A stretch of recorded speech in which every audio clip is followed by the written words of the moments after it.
आता आपण 5 क्वेश्चन केले, याच्या पुढचे 5 क्वेश्चन्स करूया मित्रांनो.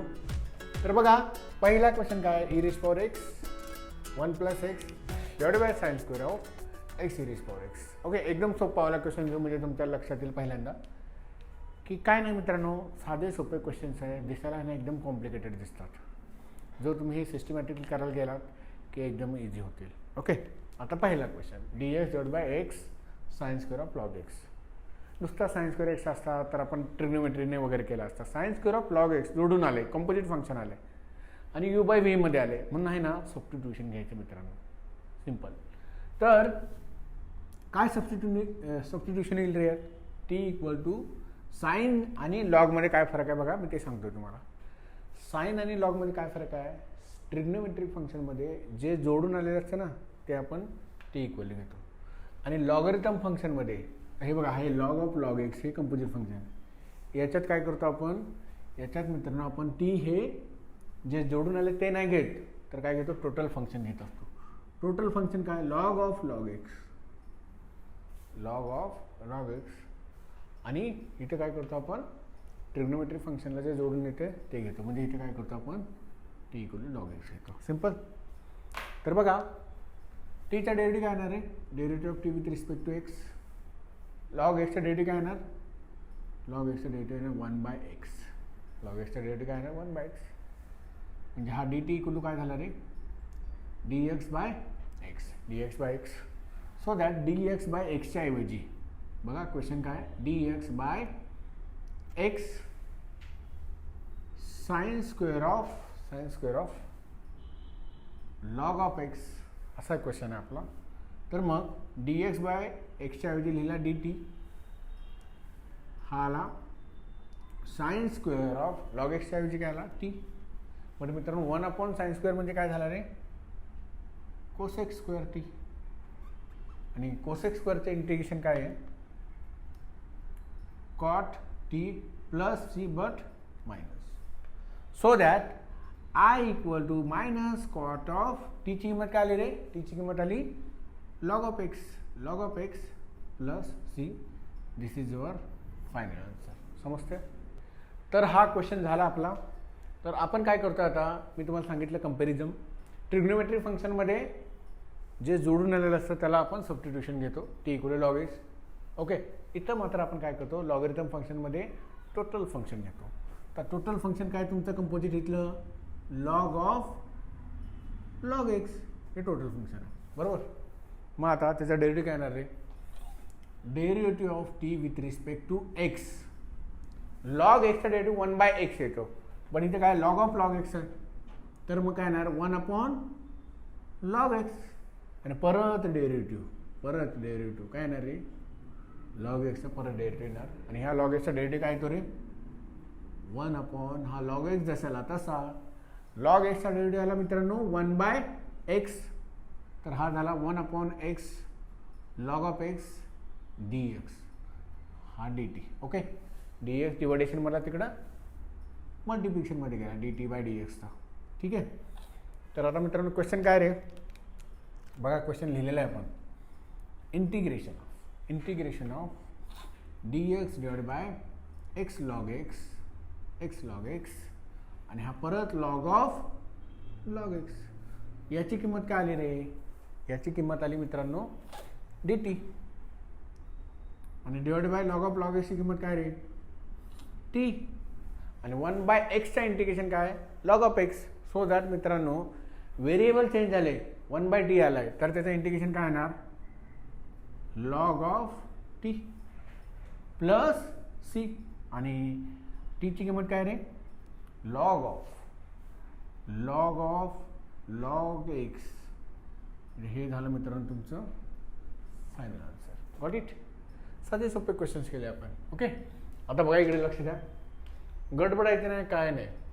ट्रिग्नोमेट्रिक फंक्शन कुठलं आहे, sine square of x e raise power x. मी काय म्हणलं तुम्हाला, ट्रिग्नोमेट्रिक फंक्शन असेल तर ट्रिग्नोमेट्रिक फंक्शनला जे जोडून फंक्शन येतं त्याला काय म्हणायचं, टी म्हणायचं. सो दॅट या क्वेश्चनमध्ये टी इक्वल टू काय येणार, composite function sine square of x e raise power x आहे. So that guys x e raise power x हे काय येणार तुमचं फंक्शन, किंवा सबस्टिट्यूशन येणार कशाचं, टीचं. ओके, तर मग आता काय करणार आपण, derivative of t with respect to x. दोन फंक्शन आहेत इथं, एक्स आणि ई रेस्ट पॉवर एक्स. ते दोन फंक्शन मल्टिप्लिकेशनमध्ये आहेत. दोन फंक्शन मल्टिप्लिकेशनमध्ये असतील तर आपण काय करतो रे, आपण प्रोडक्ट रूलने डेरिव्हेटिव्ह काढतो त्याचा. म्हणजे पहिलं फंक्शन कॉन्स्टंट, दुसऱ्या फंक्शनचा डेरिव्हेटिव्ह प्लस दुसरं फंक्शन कॉन्स्टंट पहिल्या फंक्शनचा डेरिव्हेटिव्ह. सिंपल. मग मित्रांनो काय करायचं बघा आता, हे d t by d x, x constant जशाल तसा, ई रेस्ट पॉवर एक्सचा derivative plus e raised power x जशाल तसा, एक्सचा डेरिव्हेटिव्ह 1. मग मित्रांनो e raised power x common आला, हा राहिला एक्स प्लस 1 आणि डी एक्स इकडं, डी एक्स हा डिवायडेशन मधला इकडे मल्टिप्लिकेशनमध्ये गेला. सिंपल आहे का रे, असं आहे. एक e raised power x 1 plus x, d एक्सची किंमत काय आली आता, डी टी आली, डी टी. बघा क्वेश्चन लिहा. क्वेश्चन काय आहे, क्वेश्चन आहे मित्रांनो, e raised power x 1 plus x d x divided by sine square of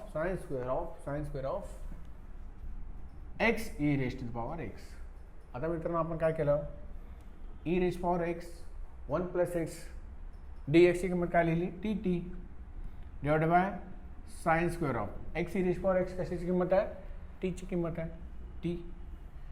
so that हा काय झाला मित्रांनो, 1 साइन स्क्वेअर म्हणजे कोसेक स्क्वेअर टी, आणि कोसेक स्क्वेअर टीचं इंटिग्रेशन आपण आत्ताच काढले, ते काय येते रे, मायनस कॉट टी. म्हणजे आय इक्वल टू काय झालं मित्रांनो, minus cot of t plus c. So that I equal to आला मायनस कॉट ऑफ टी. टीची किंमत किती आहे रे, x e raised power x plus c. This is your answer. Got it. तर हा क्वेश्चन मित्रांनो जसा सेम केला ना तसंच, cos square of e raised power x divided by x हा काय आहे, कंपोजिट फंक्शन आहे. कंपोजिट फंक्शन आहे तर आपण ट्रिग्नोमेट्रिकमध्ये काय करतो, जे जोडून आलेले आहे त्याला टी मानतो. म्हणजे मित्रांनो तुमचा टी इक्वल काय झाला रे, e raised power x divided by x. मग आता आपल्याला काय करायचं आहे, डेरिव्हेटिव्ह काढायचं आहे त्याचं. हा एक कुठल्या फॉर्मॅटमध्ये, हे डिव्हिजन फॉर्मॅटमध्ये. मग कुठला रूल वापरायचा, डिव्हिजन रूल किंवा क्वेश्चन रूल. क्वेश्चन रूल काय सांगतो, जर दोन फंक्शन डिव्हिजनमध्ये असतील तर दुसरा फंक्शन कॉन्स्टंट पहिल्याचा डेरिव्हेटिव्ह मायनस पहिलं फंक्शन कॉन्स्टंट दुसऱ्याचा डेरिव्हेटिव्ह. सिंपल. मग मित्रांनो आणि डिवायडेड बाय व्हीचा स्क्वेअर, म्हणजे दुसरं फंक्शन आहे त्याचा स्क्वेअर करायचा. सो दॅट मित्रांनो आता हे काय झालं बघा, d t by d x काय आला तुमचा, d t by d x equal to x e raised power एक्सचा derivative e raised power x. E raised power x जसा तसा, एक्सचा डेरिव्हेटिव्ह काय येतो रे, एक्सचा डेरिव्हेटिव्ह येतो मित्रांनो 1 डिवायडेड बाय हा एक्स स्क्वेअर. सो दॅट मित्रांनो डी टी इक्वल टू हा ई रेस्ट पॉवर एक्स इथं पण आहे, ई रेस्ट पॉवर एक्स इथं पण आहे, e raised power x common घेतला, राहिला एक्स मायनस 1, हा डी एक्स डिवायडेशनमधला इकडे गेला मल्टिप्लिकेशनमध्ये डिवायडेड बाय एक्सचा स्क्वेअर. सिंपल. ओके. म्हणजे मित्रांनो डी टी इक्वल टू काय आला, E raised power x x minus 1 d x divided by x square आला. हे आहे बघा इथं. क्वेश्चन लिहायचा आता प्रॉपर व्यवस्थित. क्वेश्चन काय, हा ई रेस्ट पॉवर एक्स अगोदर लिहिलं तरी काय फरक पडत नाही, e raised power x x minus 1 d x divided by x square, आणि हा काय रे, cos square of e raised power x divided by x. किमती टाकायची आता, याची सगळ्याची किंमत काय आली, याची किंमत आली d T divided by cos square of e raised power x divided by x काय आला, टी आला. तर मित्रांनो हा काय झाला आता, 1 कॉस स्क्वेअर म्हणजे काय झाला रे, sec square of t d t. So that sec स्क्वेअरचं इंटिग्रेशन काय येणार, सेक स्क्वेअरचं इंटिग्रेशन येतं tan t plus c. So that I equal to tan of टीची किंमत काय रे, टीची किंमत आहे e raised power x divided by x plus c. This is your answer. Okay, इथे लक्षात. साधे सोपे क्वेश्चन्स आहेत बघा. आता हा थोडासा अवघड वाटतो किंवा दिसायला वेगळा वाटतो क्वेश्चन, पण एकदम इझी क्वेश्चन आहे. नीट लक्ष द्या. ह्याच्यात आहे ना सगळ्यात महत्त्वाचं आहे डेरिव्हेटिव्ह कसं काढायचं. जर डेरिव्हेटिव्ह काढायला नाही आला तर हा क्वेश्चन येणार नाही. कसं करायचं बघा मित्रांनो. पहिल्यांदा टी इक्वल टू, मी काय म्हणलं, लॉगरिथम फंक्शन जर कंपोजिट फंक्शनमध्ये आलं तर टोटल लॉगरिथम फंक्शन घ्यायचं, आणि ट्रिग्नोमेट्रिक आलं तर ट्रिग्नोमेट्रिकला जोडून येतं ते टी म्हणून घ्यायचं. मग आता इथं काय आला, t equal to log of tan of x by two, log of tan of x by two. मग derivative of t with respect to x काय झाला रे, लॉगचं डेरिव्हेटिव्ह काय आलं 1/x, पण एक्स काय इथं टॅन आहे, 1/tan of x by to हा झाला डेरिव्हेटिव्ह. परत टॅन एक्सचा डेरिव्हेटिव्ह घ्यायचं मित्रांनो, परत टॅन एक्सचा डेरिव्हेटिव्ह. टॅन एक्सचा डेरिव्हेटिव्ह काय रे, टॅन एक्सचा derivative sec square x, but इथं काय आहे टॅन एक्स बाय टू आहे, म्हणजे त्याचा डेरिव्हेटिव्ह काय नाही sec square x by to. So that हा काय झाला बघा 1/tan of x by two, परत टॅनचा derivative sec square x by two, आणि परत डेरिव्हेटिव्ह काय आला रे एक्स बाय टू. बघा मित्रांनो, मी म्हणून म्हणतो, काय म्हणतो, तुम्ही M2 शिकत असाल ना तर तुम्हाला आहे ना ह्या M1च्या कॉन्सेप्ट आल्याच पाहिजे. म्हणजे जर डेरिव्हेटिव्ह काढता नाही आला तुम्हाला इंटिग्रेशन किती भलं चांगलं येऊ दे ते काय येणार नाही. आणि आता याच्यानंतर बघा हा क्वेश्चन आहे ना एकदम आयडियल एक्झाम्पल आहे. आयडियल एक्झाम्पल कशाचं आहे की मित्रांनो, तुम्हाला इंटिग्रेशन येण्यासाठी डेरिव्हेटिव्ह आणि ट्रिग्नोमेट्रीच्या कॉन्सेप्ट आल्या पाहिजे, हे त्याचं एकदम आयडियल एक्झाम्पल आहे. आता बघा एक्स बाय टूचा डेरिव्हेटिव्ह काय येणार, हा झाला sec square x by two divided by tan of x by two. Simple. तर एक्स बाय टूचा डेरिव्हेटिव्ह काय झालं रे 1/2. एक्स बाय टूचं डेरिव्हेटिव्ह काय झालं 1/2. आता बघा पहिल्यांदा क्वेश्चन आहे इंटिग्रेशनचा, आपण सबस्टिट्यूशन काय घ्यायचं ते ठरवलं, म्हणजे इंटिग्रेशनच्या टाईपमध्ये. नंतर सबस्टिट्यूशन जे घेतलं त्याचा डेरिव्हेटिव्ह काढला, म्हणजे तुम्हाला डेरिव्हेटिव्ह काढता आलं पाहिजे. आता काय करता आलं पाहिजे, आता तुम्हाला ट्रिग्नोमेट्री जमलं पाहिजे. ट्रिग्नोमेट्री म्हणजे काय की सेक म्हणजे काय मित्रांनो, सेक म्हणजे 1/cos square of x by two whole divided by tan of x by two. म्हणजे काय, टॅन म्हणजे काय सगळं शिकवलं मित्रांनो मी मागच्या लेक्चर्समध्ये. Tan of x by two म्हणजे काय साइन अपॉन कॉस. हे बघा sine of x by two divided by cos of x by two, आणि हा 1/2. बघा आता आपल्याला ट्रिग्नोमेट्रीचं पण नॉलेज आलं, म्हणजे आपण ट्रिग्नोमेट्रीचं नॉलेज आलं इथपर्यंत केलं. पण तरी आता आपण पुढे जे बघतोय म्हणजे फ्रॅक्शन्स असतात ना, फ्रॅक्शनचे मल्टिप्लिकेशन्स, फ्रॅक्शनचे ॲडिशन सबस्ट्रॅक्शन, हे जरी नाही जमले तरी हा क्वेश्चन नाही येणार. आणि हे कधी शिकलो आपण 8वी 9वी 10वीला, येते का लक्षात तुमच्या. त्यामुळं सगळ्या मॅथमॅटिकल कॉन्सेप्ट तुम्हाला जमले पाहिजे. लॉज ऑफ इंडायसेस जमलं पाहिजे, फ्रॅक्शनचे मल्टिप्लिकेशन ॲडिशन कसं करायचं ते जमलं पाहिजे. आता इथे बघा A/B डिवायडेड बाय C/D. मी काय म्हणतोय A/B डिवायडेड बाय C/D असं आलं तर आपण काय करतो रे, A गुणिले D, A multiply D into divided by हा जो B असतो ना तो खाली येतो C सोबत. सेम मित्रांनो याचं तसंच होणार. हा 1/2 आहे ना, हा असा होणार 1/2. सिम्पल. हा कॉस एक्स बाय टू वर जाणार 1 into cos of x by two divided by हा साइन एक्स बाय टू जसा तसा, बट हा वरचा cos square x by two आहे ना तो खाली येणार cos square x by two. Simple. तर आता हे काय होणार मित्रांनो, हा कॉस एक्स बाय टू स्क्वेअरवाला कॅन्सल झाला. उरला काय रे, उरला 1/2 sine of x by two cos of x by two. Simple. पण आता परत मी तुम्हाला सांगतो मित्रांनो, हे सिम्प्लिफिकेशन जरी आलं तरी आपल्याला काय आलं पाहिजे, तर आपल्याला sin 2x फॉर्म्युला आला पाहिजे. sin 2x फॉर्म्युला काय 2 sin x cos x, आणि हाफ अँगलचा फॉर्म्युला, हा डबल अँगलचा फॉर्म्युला झाला. हाफ अँगलचा फॉर्म्युला काय, जर 2x असेल तर 2 sin x cos x येतो.